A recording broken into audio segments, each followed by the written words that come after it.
Et coucou! Alors ce week-end, on est début mars. On va s'occuper un peu de tailler tout ce qui reste à tailler dans le jardin parce que le printemps arrive et que les fleurs, les haies vont tous repartir. Donc je vais m'occuper de nettoyer le jardin une dernière fois avant que ça parte. Et après au moins je pourrai me consacrer entièrement au potager parce qu'après en mars il y a beaucoup de semis à surveiller. Donc je préfère que le jardin soit fini. Comme ça j'ai pas à m'éparpiller. Donc du coup là j'ai fait le tour de la haie de l'entrée. Donc il y a des lauriers. Donc il y a des vivaces dedans. Tout ce qui est vivace, qui était sec, comme les goras par exemple, j'ai tout rabattu comme là, à quelques centimètres du sol. Donc du coup en fait ça me fait plein d'herbes sèches récupérées. J'ai aussi rabattu tout ce qui est un peu plus grand comme les lavataires. Les lavataires après ça, avec son propre poids ça s'effondre.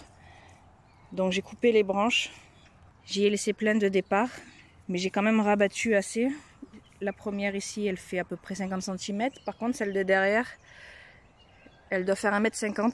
Et l'année dernière avec son propre poids elle s'est effondrée. Donc là j'ai rabattu pour que les branches de cette année ne la fassent pas s'écrouler. Et après voilà j'ai tout rabattu pour faire rentrer la lumière. Arroser un peu.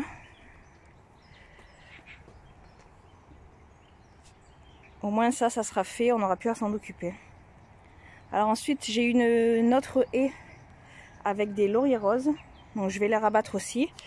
Je m'étais entraînée l'année dernière sur ceux de cette haie là. Ça se rabat à peu près 20 cm du sol. Et après ça fait plein de petits départs comme ici. Donc par exemple cette branche là que j'ai coupée l'année dernière. Regardez, il y a plein de petits départs qui sont partis. Aussi derrière, ici aussi. Donc à chaque fois qu'on coupe une branche, il y a plein de petits départs qui se font. Ah, ici on le voit mieux.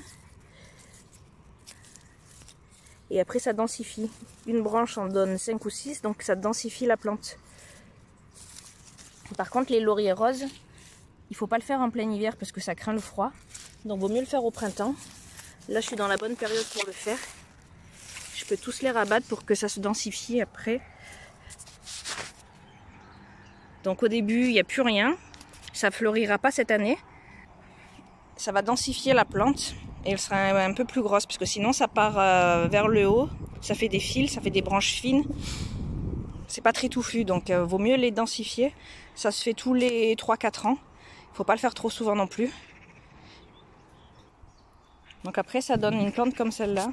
Elle fait à peu près ma taille maintenant. Et elle s'est densifiée. J'ai tout coupé l'année dernière, elle s'est densifiée. Celle-là c'est celle qui a le plus au soleil. Donc c'est celle qui a le plus poussé. Donc maintenant elle est bien grande et cette année elle fleurira. Donc je vais faire pareil dans mon autre haie, je vais vous montrer. Donc voilà les autres lauriers, ils sont hyper grands, ils doivent faire plus de 2 mètres. Donc cette année je vais les rabattre parce qu'en bas ils sont pas très touffus. En bas il y a quasiment rien et j'aimerais les densifier. Donc du coup je vais le rabattre à 20 cm du sol, 20-30 cm du sol. Donc cette année j'aurai pas de fleurs, par contre il va se densifier. Une année sur 5 à peu près, il faut sacrifier l'année de floraison pour pouvoir densifier la plante. Donc là ça fait 5 ans je crois qu'il est en terre, donc il a bien poussé. Et maintenant je vais le rabattre pour pouvoir le densifier. Donc j'ai fait le premier, on coupe comme je vous ai dit à peu près 20 cm du sol. Je coupe toujours aussi en dessous des branches qui partent en V. Je laisse tout ce qui est fin, tout ce qui a poussé l'année dernière. Comme ça va continuer à tirer la sève. Et tout ce qui est gros, on les a coupés. Donc c'est là. Maintenant on fait ça pour toute la haie. Ça y est, j'ai fini. Donc j'ai laissé que les pousses de l'année dernière. Ça se voit parce que l'écorce est verte. Donc c'est facile à reconnaître. L'écorce grise on coupe, l'écorce verte on coupe pas. J'ai laissé un peu plus de 20 cm. Et maintenant je suis en train d'arroser. J'arrose parce qu'il n'y a pas plu depuis un bon moment chez nous. Donc j'arrose pour que ça reprenne. Je vais vous montrer, j'ai vu sur une branche, c'est celle-là.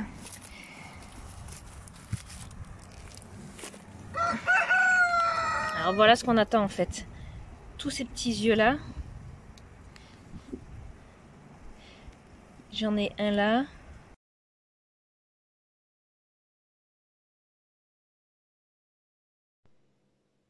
On commence aussi le semis de tomates.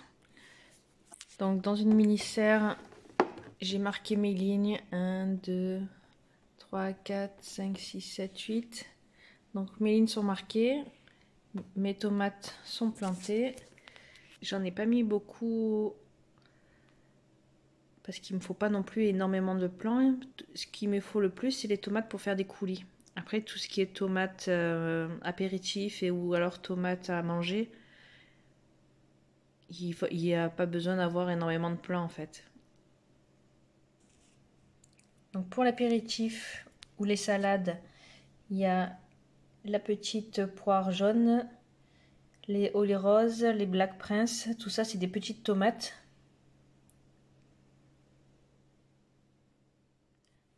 Ensuite, en gros plan, j'ai les noires de Crimée, les ananas et les cœurs de bœuf qui sont plus tardives. Et les roses de Berne, ça fera des grosses tomates. Et pour faire les coulis, j'ai des tomates des Andes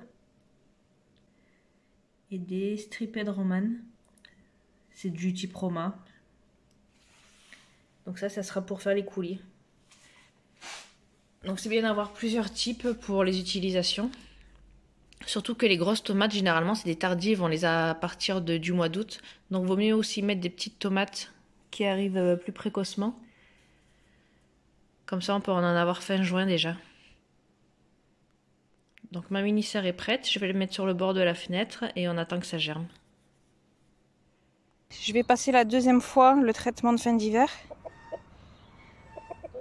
Parce que j'ai eu beaucoup de pucerons l'année dernière.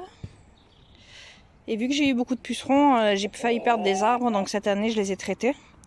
Donc là, ça enlève tout ce qui est pucerons, cochenilles, acariens. D'ailleurs, les cochenilles des oliviers sont bien parties.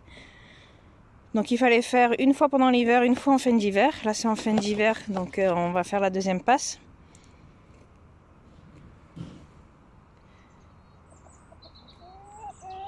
Donc j'espère qu'avec ça, j'aurai plus de pucerons. Pour le dosage, j'ai un pulvérisateur de combien de litres? Volume, c'est un 10 litres.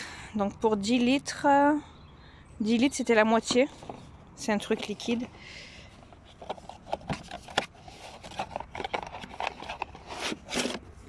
Donc c'était un truc liquide comme ça.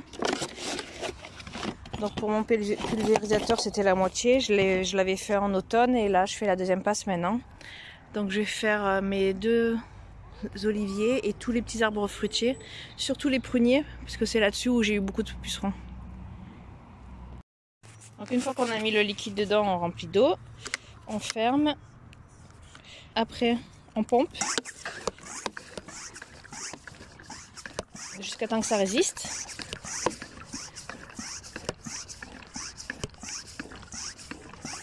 Une fois que ça résiste, on ferme la poignée, il y a des encoches pour pouvoir la mettre dedans, donc on ferme la poignée et on n'a plus qu'à appuyer sur la petite poignée. Donc là ça fait un jet droit, on va le visser un peu. Non, là c'est un peu mieux là. Et maintenant je vais faire tout l'olivier. Je vais commencer par l'intérieur et après je fais à l'extérieur pour bien que le liquide passe au-dessus et en dessous des feuilles. Pour finir la journée, je vais faire un peu de potager quand même. Je vais préparer la partie de gauche où j'ai mis le fumier là en fin d'année dernière. J'ai dû le mettre, si je me rappelle bien, au mois de novembre. Donc là, il y a un peu d'herbe qui a poussé. Il y a toujours de la paille, il y a toujours du fumier. J'ai mis quelques feuilles mortes aussi pendant l'hiver. Donc maintenant je vais le retourner un peu avec la grelinette que j'ai mis là-bas au fond. Je vais faire un peu de grelinette pour un peu retourner la terre. Ça y est, c'est retourné. Alors je ne me suis pas servi de la grelinette de la façon traditionnelle juste pour aérer la terre. Là je m'en suis servi un peu comme un motoculteur en retournant la terre et en brisant les mottes. En désherbant aussi les petites herbes qui poussaient. Là c'est sûrement des graines de paille. Maintenant ma terre est un peu retournée. La prochaine étape ça sera de vérifier le système d'arrosage. J'avais cassé un bout par ici, là, dans ce coin-là, donc je vais le réparer plus tard. Et après, ça sera prêt pour recevoir les pommes de terre. Les pommes de terre, je les ai déjà achetées, elles sont en train de germer, donc je les mettrai la prochaine fois en terre. Il faudra quand même que je regarde à quelle température est la terre. Mais vu que là, elle est bien noire et qu'elle prend le soleil, à mon avis, elle va chauffer. Donc je vais pas tarder à les mettre, je pense. Allez, ciao, ciao!